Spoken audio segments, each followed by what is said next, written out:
Hijab. Anglican Bishop urged Kwara to copy Oyo example to end crisis.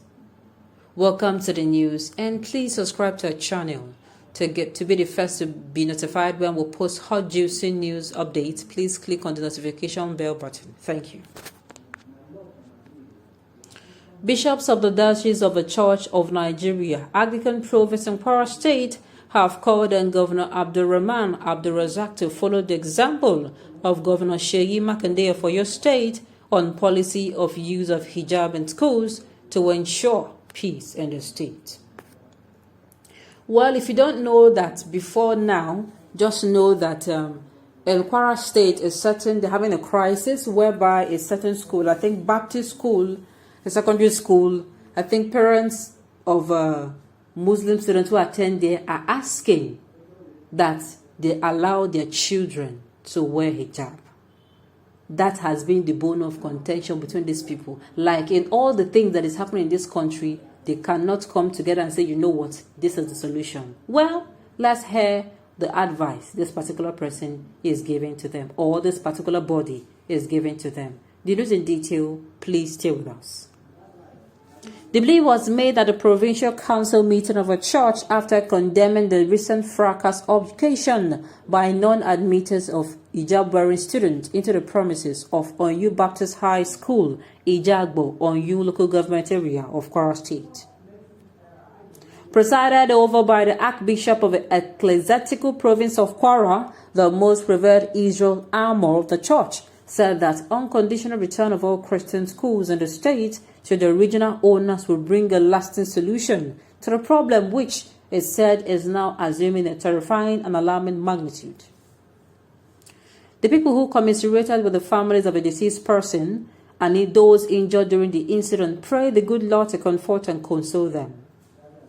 We hereby refer Kwara State government to the policy adopted by Oyo State, which guaranteed peace and harmonious coexistence. It is therein stated as follows. 1. In Muslim-named faith-based public schools, the usage or wearing of hijab as part of a school uniform is allowed in accordance with Islamic tradition and religious belief of students who may wish to do so. 2.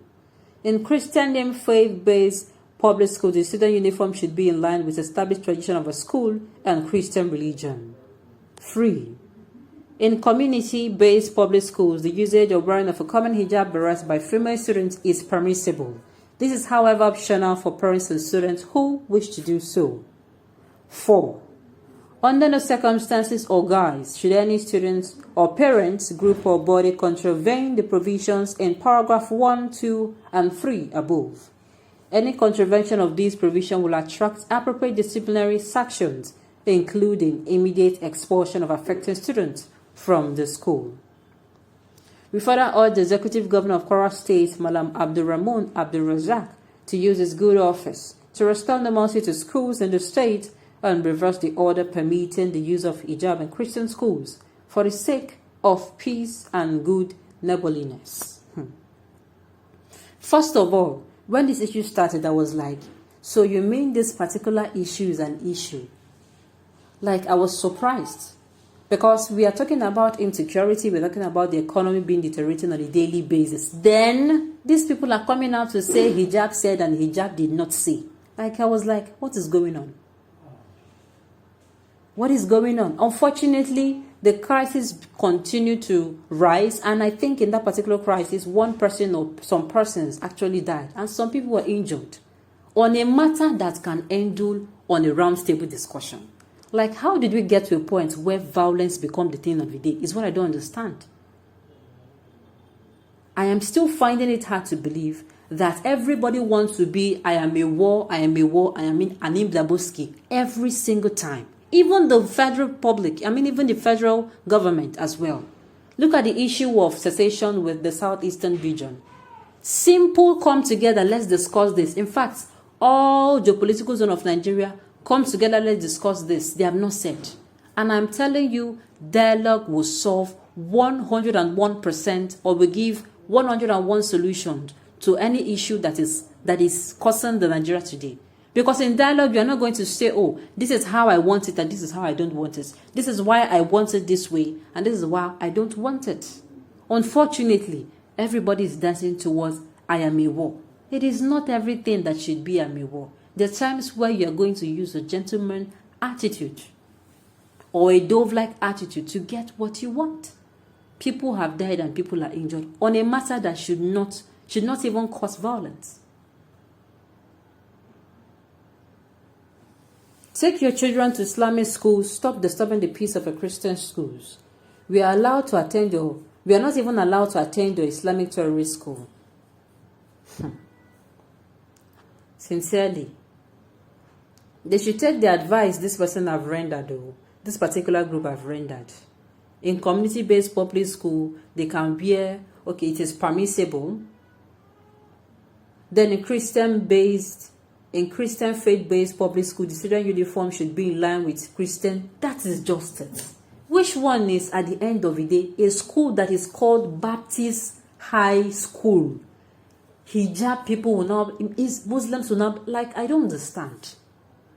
I'm still finding it very difficult because I don't think that if at the end of the day, a school that is called Abdurrahman or Islamia Primary or Islamia Secondary School or Islamia High School, you will hear Christians going there to say, oh, we must go there and we must dress how we like. Sincerely, all these things are not necessary. When are we going to free ourselves from what I call religious bigotry?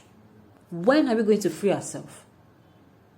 Before you know it, a child is born. The child comes in clean and clear.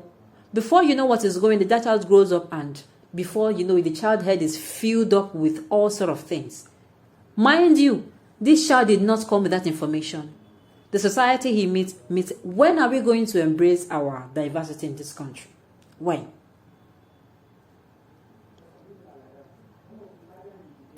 Okay. It is just unfortunate that the society turns to use religion to cause disunity, disharmony, and political bias. Sincerely. Schools were public and religious existed before now under government guidelines, which were complied with. Thank you, my brother. Thank you. Let the same government system that made things work be reverted to. This, I say, use of religious form of dress should not be allowed, rather government prescribed.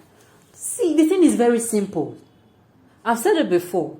The school you attend, from your primary to your secondary or from your basic to your secondary level, all you learn, apart from the find X and find Y and quantitative reasoning, whatever they are telling you that you don't even need in your everyday life, what you stand to learn how to do there is discipline, like you follow instructions. How can you go to an establishment as an individual and you're questioning that establishment? It's not done. Let's say, for instance, this is actually adults now saying, oh, I work in a Muslim organization and they will not allow me to dress how I want. Does this make sense? Have you had any complaint like that? Of course not. When there is job scarcity, then you have and you're complaining of how you dress. On this note, we've come to the end of the news. We say thank you for tuning in to listen. Until I come your way next time, enjoy the rest of your day.